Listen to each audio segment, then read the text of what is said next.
పార్థాయ ప్రతిబోధితాం భగవతా నారాయణేన స్వయం వ్యాసేన గ్రథితాం పురాణమునినా మధ్యే మహాభారతం అద్వైతామృతవర్షిణీం భగవతీం అష్టాదశాధ్యాయినీం అంబా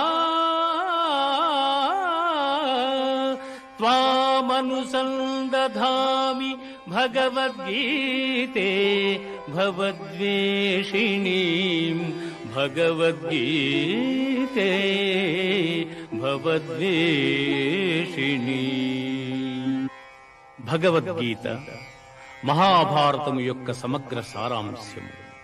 భక్తుడైన అర్జునునకు అనర్చిన ఉపదేశమే గీతా సారాంశము. భారత యుద్ధము జరగరాదని సర్వవిధములా భగవానుడు ప్రయత్నించెను. కాని ఆ మహానుభావుని ప్రయత్నములు వ్యర్థములాయను. అటు పిమ్మట శ్రీకృష్ణుడు పార్థునకు సారథి అయి నిలిచెను.